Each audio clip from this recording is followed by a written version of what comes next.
আজকে আমি বিএ প্রথম semester political science suggestion video নিয়ে চলে এসেছি এবং সেই সাজেশান নিয়ে আমি আলোচনা করব। যাদের পলিটিক্যাল সায়েন্স আছে এবং প্রথম সেমিস্টারে পড়ছো, পাস কিংবা অনার্সের উভয়ই এই সাজেশান ফলো করতে পারো এবং বিশেষত জেনারেলদের জন্য এই সাজেশানটা আমি আজকের বলবো। এই সাজেশান ভিডিও নিয়ে আমি আলোচনা করব। দেখো, এখানে তোমাদের কিন্তু কোশ্চেন প্যাটার্ন জানা দরকার এবং প্রথম থেকে যদি তোমরা এই কোশ্চেনগুলো প্রিপারেশন নাও, তাহলে কিন্তু তোমাদের কিন্তু পরীক্ষার সময় কোনো প্রবলেম হবে না। তোমরা কিন্তু এখান থেকেই যাবতীয় কোশ্চেন সবই কমন পাবে। ঠিক আছে, তোমাদের প্রথম বলে রাখি, যারা জেনারেল কোর্সে পড়ছো তারা সবাই জানো মডিউল 1 মডিউল 2 দুটো মডিউলে ভাগ থাকে কোশ্চেন প্যাটার্ন। দেখো, মডিউল 1-এ দুটো 15 নম্বরের কোশ্চেন পড়বে 30, মডিউল 2-তেও ঠিক সেম দুটো 15 নম্বর কোশ্চেন পড়বে 30। আর যেটা পড়ে সেটা হচ্ছে 5 নম্বরের কোশ্চেন থাকবে 3টে। ঠিক আছে, 3টে তোমাদের লিখতে হবে, থাকবে এখানে 5টা, তোমাদের লিখতে হবে 3টে। তাহলে এখানেও 3টে করে কোশ্চেন থাকবে, এখানেও 3টে করে কোশ্চেন থাকবে, লিখতে হবে 2টো করে কোশ্চেন। তাহলে মোট 15 দুগুণে 30, এখানে 15 দুগুণে 30 আর এখানে 3 5 15। তাহলে কী হলো 30 30 60 আর 15 75। এই হচ্ছে তোমাদের কোশ্চেন প্যাটার্ন। অনার্সের ক্ষেত্রে একটু আলাদা হয়। অনার্সের ক্ষেত্রে এখানে দুটো কোশ্চেন আলাদা আলাদাভাবে পড়ে, একটা 20 নম্বর একটা 10 নম্বর, তাহলে টোটাল 30। এখানে একটা 20 নম্বর একটা 10 নম্বর, টোটাল 30 30 30 60 আর এখানে সেই সেম জেনারেলের মতো 3 5 15। তাহলে এই হলো 75। অনার্স আর জেনারেল আমি এই বিষয়ে আগে ভিডিও করে দিয়েছি, তবুও আরেকবার তোমাদেরকে কোশ্চেন প্যাটার্ন জানিয়ে দিলাম। তাহলে আজকে তোমাদের যে প্রশ্নগুলো বলবো তোমরা ঝটপট খাতায় লিখে নেবে। রাষ্ট্রবিজ্ঞানের সাজেশান খুব ইম্পর্টেন্ট একটা সাবজেক্ট। এখানে খুব কম পড়ে, অল্প পড়ে কিন্তু বেশি নাম্বার স্কোর করা যায়। এখানে কিন্তু খুব সহজেই কমন পাওয়া যায়। তাই এই সাজেশান ভিডিওটা তোমরা কিন্তু প্রথম থেকে শেষ পর্যন্ত অবশ্যই দেখবে, তাহলে প্রত্যেকটা কোশ্চেন কিন্তু তোমাদের এখানে ইম্পর্টেন্ট হয়ে দাঁড়াবে। দেখো, প্রথম আমি মডিউল 1-এর 15 নম্বরের কোশ্চেনগুলো বলবো। দেখো, ভালো করে একটু খেয়াল করে রেখো। এখানে হচ্ছে প্রথম যে কোশ্চেনটা খুব ইম্পর্টেন্ট, জাতীয় রাষ্ট্রের মধ্যে পার্থক্য লেখো। নেক্সট কোশ্চেন, ক্ষমতা ও কর্তৃত্বের মধ্যে সম্পর্ক বা পার্থক্য লেখো এবং সার্বভৌমিকতা সম্পর্কে একাত্মবাদী তত্ত্ব বা অস্টিনের তত্ত্বটি আলোচনা করো। আর এখান থেকে আরও যে কোশ্চেনগুলো আছে, রাজনীতিতে ক্ষমতা ধারণাটির ব্যাখ্যা করো এবং এখান থেকে নেক্সট কোশ্চেন, স্বাধীনতা কাকে বলে, স্বাধীনতার রক্ষা কবচগুলি আলোচনা করো এবং আইনের সংজ্ঞা দাও, আইনের উৎসগুলি আলোচনা করো। আর মডিউল 1-এর লাস্ট কোশ্চেন, সাম্য ও স্বাধীনতার সম্পর্ক আলোচনা করো।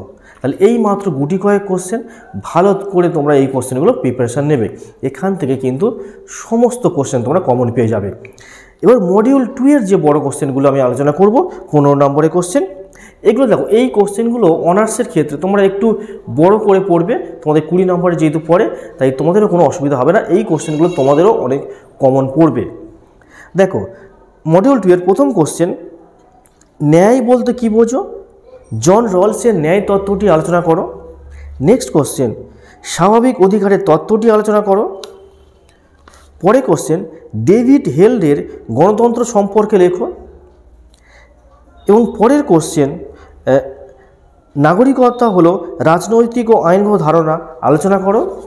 আর আরেকটা কোশ্চেন আছে এখান থেকে, রাষ্ট্রের বিরুদ্ধে প্রতিরোধের বা রাষ্ট্রের বিরোধিতা সম্পর্কে আলোচনা করো। এই হচ্ছে মাত্র গুটি কয়েক কোশ্চেন। তবে প্রথমের দিকের কোশ্চেনগুলো তোমরা একটু ভালো করে পড়বে। আমি কিন্তু কোশ্চেনের কতটা ইম্পর্টেন্ট সেই অনুযায়ী সাজিয়ে রেখেছি। প্রথম থেকে 3-4টে কোশ্চেন সবচেয়ে ভালো করে পড়বে এবং পরের কোশ্চেনগুলো অল্প অল্প করে পড়ার চেষ্টা করবে। এবং এখানে আমি তোমাদের কিন্তু 5 নম্বরের কোশ্চেনগুলো বলে দেবো।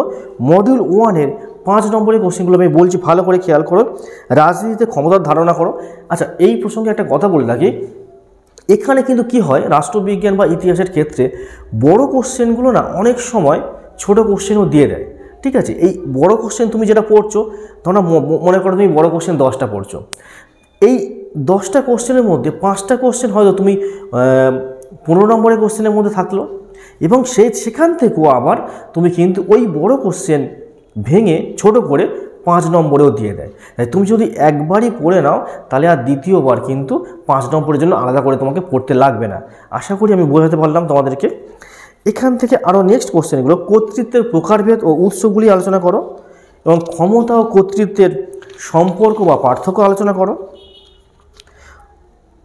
জন স্টুয়ার্ট মিলের স্বাধীনতা সম্পর্কে আলোচনা করো, সাম্যের ধারণা দাও, আইনের উৎসগুলি আলোচনা করো এবং সাম্য স্বাধীনতার সম্পর্ক আলোচনা করো। দেখো এখানে কিন্তু অনেকগুলো কোশ্চেন, বলা কোশ্চেন আমি কিন্তু বড় কোশ্চেনে অলরেডি বলে দিয়েছি। তাহলে তোমরা বুঝতে পারলে যে বড় কোশ্চেনে যেগুলো থাকে সেগুলো অনেক সময় ছোটো কোশ্চেন চলে আসে।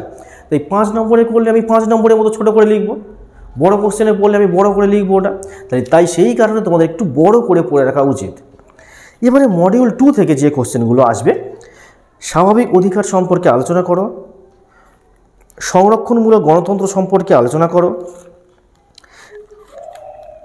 রাজনৈতিক ধারণা সম্পর্কে বা এর ভিত্তি সম্পর্কে আলোচনা করো এবং নাগরিকতার প্রজাতান্ত্রিক তত্ত্ব সম্পর্কে আলোচনা করো।